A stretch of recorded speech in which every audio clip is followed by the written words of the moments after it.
And in the Impact segment tonight, Ms. Laura Ingraham on Syria. As you know, she was a supporter of the Iraq War, even traveling to that country during the action there.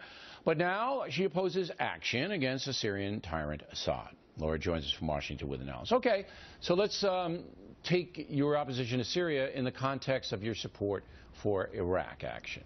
Yeah, you're absolutely right. I mean, I joined you on air several times during probably the first 4 years of our involvement in Iraq.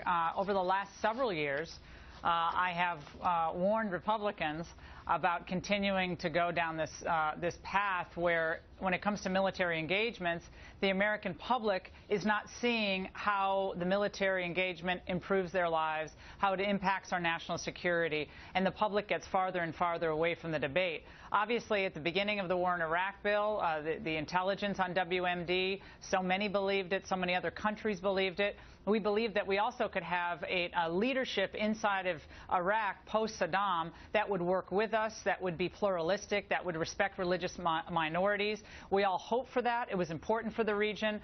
Most of that turned out to be wishful thinking, and instead today Iraq is in total chaos. We had great men and women over there, but we lost blood and treasure. Lives have been destroyed. Families have been absolutely turned upside down. Wounded warriors, we do a lot for them at Fox, and I know you do, and I do as well. I don't want to see more men and women have to appear in Wounded Warriors commercials because their lives have been destroyed by another military engagement. I have some very, very simple questions on it. Number one, sure.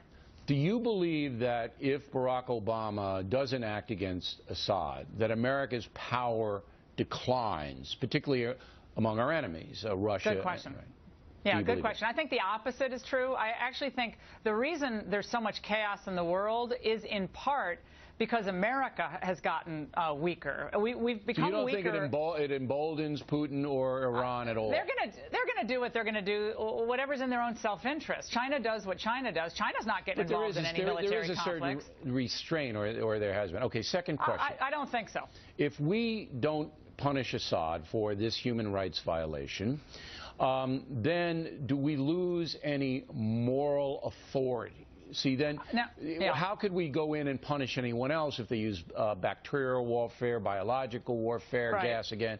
Do we lose the moral authority to do it?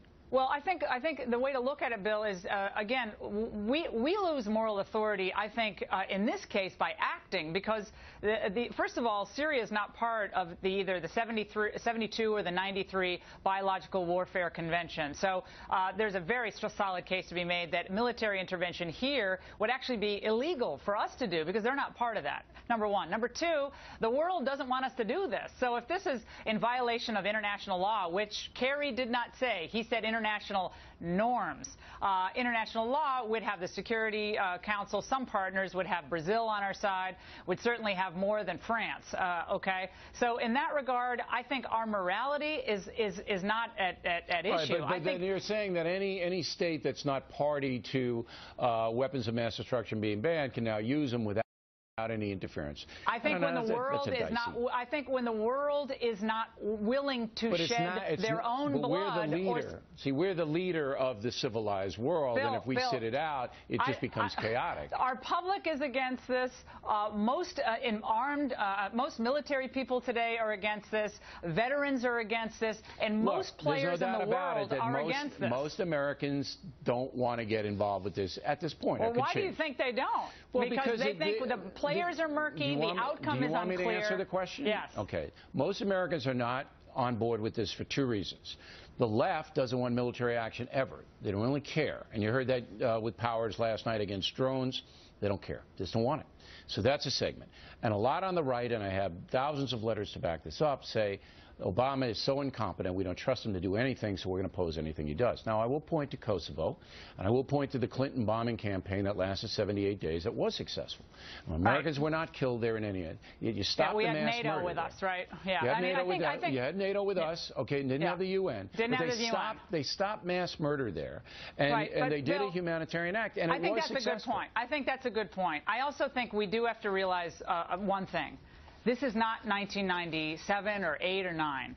We're a much different place today. America has grown weaker in the last 11 years after a lot of warfare. Reagan kept us really prosperous and won the Cold War on the basis of peace through strength. When we lost 242 Marines in Lebanon, we pulled up stakes in Lebanon. Reagan laid out 4 principles for military engagement in his biography, An American Life, and those principles today are not met. Okay, they're not met in any way, shape, or form. Let me rebut. I only have 30 seconds. The reason that we didn't hit anybody is because we didn't know who to hit. It was a terrorist act, not a state act, okay? Who do we hit here?